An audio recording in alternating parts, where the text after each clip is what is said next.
Hi guys! Good morning! Welcome back po dito sa Gandara SRE channel for showbiz update.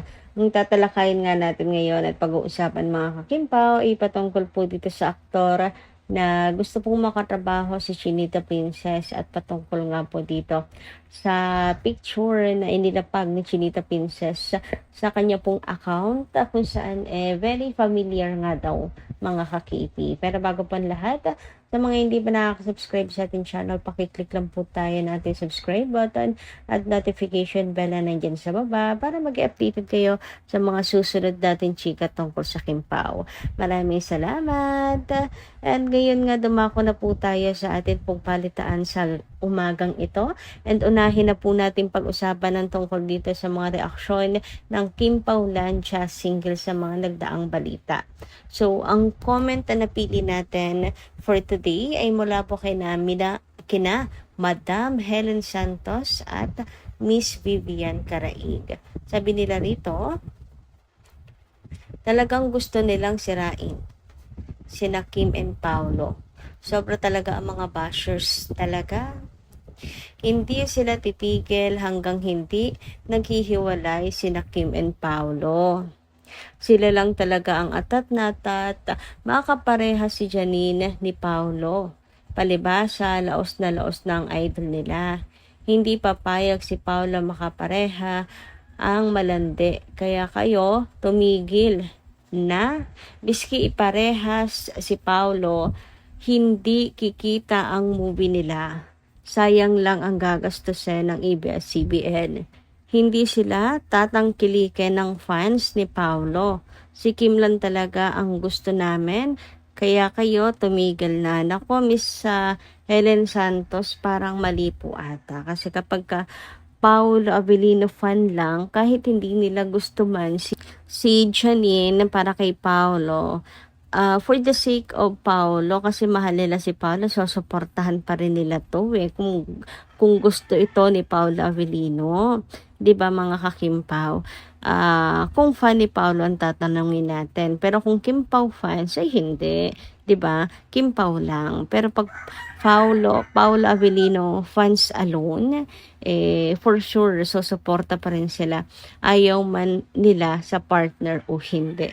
Kasi ganun talaga pagka fan ka, talagang susuportahan mo lamang siya. Kung tunay kang fan, susuportahan mo lamang siya.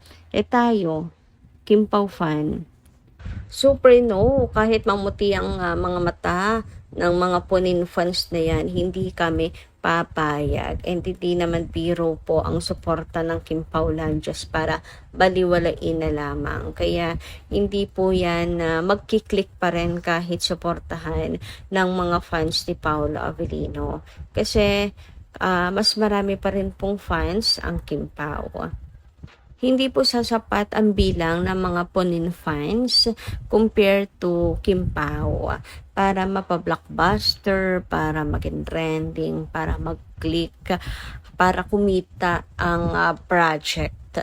Pero naniniwala ako na hindi na po hahantong doon. Inayawan na ni Paolo Avellino, and I don't think mga kakimpaw, nababalik pa rin si Pao. Hindi naman mukhang pera si Paolo Avellino, no? Para kagatin na lang mga kakipi yung project na iaalok sa kanya with Janine. Mayaman na si Paolo, no? At hindi lang naman po siya nakadepende sa showbiz. May business din siya. Unlike po sa kay Janine, na sa business lang po nakadepende. Anyway, sabi naman po dito sa komento ni Miss Vivian Caraig, basta Kimpaw, sure sold out na ang mga tickets. Hakot, dinero pa rin sa kalam. Power. Thanks, Gandara. Legit ko rin. Legit ka rin. Love you.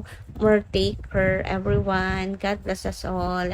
Ayan, thank you so much, Miss Vivian Caraig and Miss Helenita Santos sa inyo pong comment. And again, great morning sa inyo.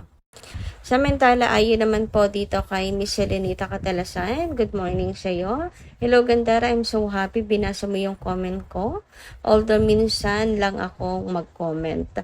From Paris, France. I'm watching your vlog every day. Mas relevant ang vlog mo kay Thirst TV. Yung vlog niya, malayo sa caption niya. God bless. Gandara, God bless to Kim Pao. Thanks kasama si Paulo Avellina sa ASAP Australia. May mapapanood na naman kami kahit online. Thanks Gandara, take care. Naku, walang anuman Miss Selenita Catalasan. Binabasa ko naman talaga yung mga comment nyo. Medyo madalang lang talaga ang mga comment nyo Miss Selenita, pero lagi ko pong nakikita at nababasa lahat. Samantala, dumako naman tayo dito sa mga nasagap natin, chika, para po sa umagang ito't unahin na nga natin pag-usapan ang tungkol dito sa sikat na aktor na di umanay gusto pong makakatrabaho, si Chinita Princess o si Kim Chu. So, sabi dito, sikat na aktor gustong maging leading lady si Kim Chu. Nako, picture pa lang mga Kimpaw. Kilala ko na kung sino. Ay, nako, ngiti, ultimo kamay, ang bracelet. Nako, kilala ko na. Sabi dito ni Showbiz Buzz, usap-usapan ngayon sa social media ang posibilidad na magsama sa isang proyekto sina Alden Richards at Kim Chu.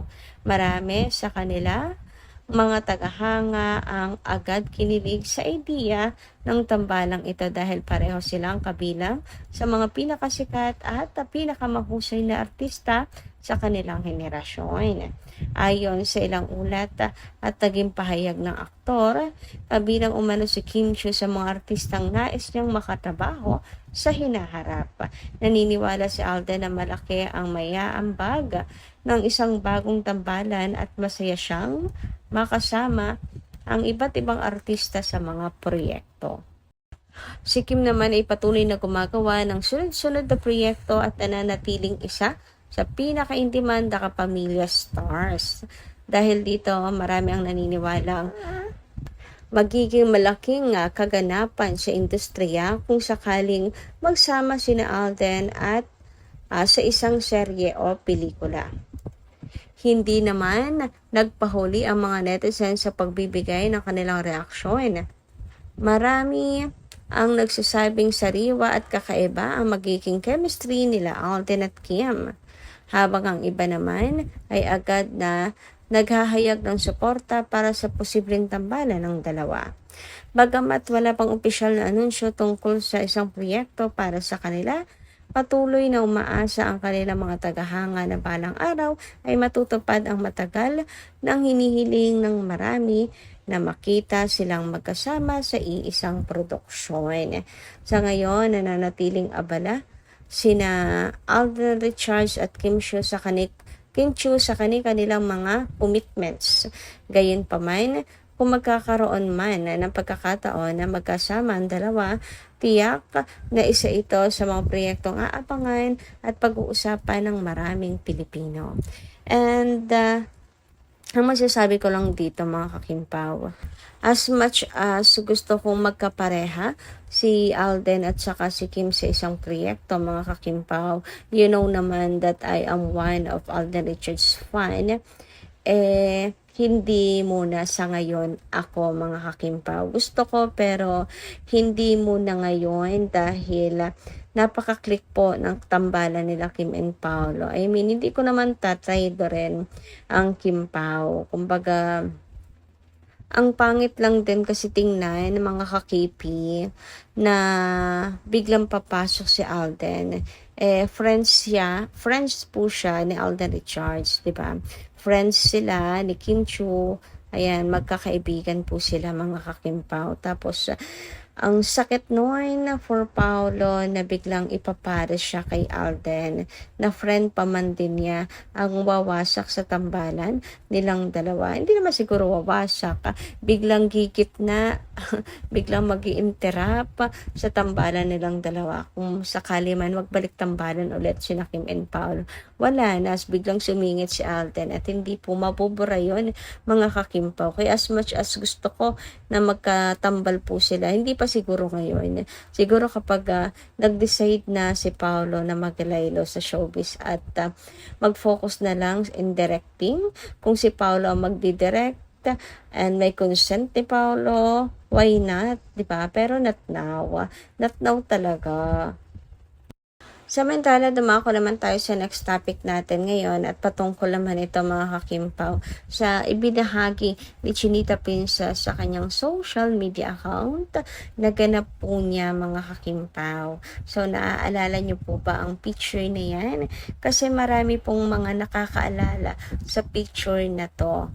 Sabi nila, ito daw po yung suot ni Chinita Princess nang meron nga pong makakita sa kanila na fan abroad na magkasama silang dalawa ni Paolo Avellino. So, kahit mga kakimpaw, hindi na natin kinakailangan mag-zoom in, mag-zoom out, mag-imbestiga, alam natin na magkasama sina Kim and Paolo dyan mga kakipi, di ba? Sabi nga po dito, ito yung mga time na laging magka-holding hands yung dalawa. Sabi dito, ito ata yung fit niya nung may nakakita sa kanila babalik at babalik sa ang cute ni Ki, parang gusto niyang bumitaw pero ayaw bitawan ni P ang kamay niya. Oh, Paris, you will always be special, super. And di ba meron din pong bata na parang sinabi sa mami niya na mag-asawa ba sila? Ganun ba yon mga kakimpaw? Basta parang ganun mga kakipi. Huy, grabe naman nga talaga yan. So, ito pala yon yung magka-holding hands, sila Kim and Paolo na nakita nga po ng fans abroad. So, talagang yung mga ganyan chika noon. Alam niyo, tinatawanan tayo before ng mga bashers. Gawa-gawa na lang daw ng kwento. Pero, diba, lumalabas yung katotohanan. Totoo talaga. Masyado lang talagang marespeto ang mga kakimpaulansia natin abroad na hindi po inaano yung privacy ng kimpaw. Kasi respect nga naman, 'di ba? Kaya nga po nag-abroad sila para matahimik ang buhay nila mga kakimpaw, magkaroon ng peace of mind, magkaroon ng solid na time, tapos istorbohin, kukunan na naman ng mga pictures, di ba? Saludo rin talaga sa ating mga kakimpaulan sa abroad na marunong pong rumispeto sa privacy ng kimpaw. So, yun lang po muna guys this morning. Thank you so much sa pakikinig. Kita kasi po muli sa susunod dating ayuda. Maraming salamat!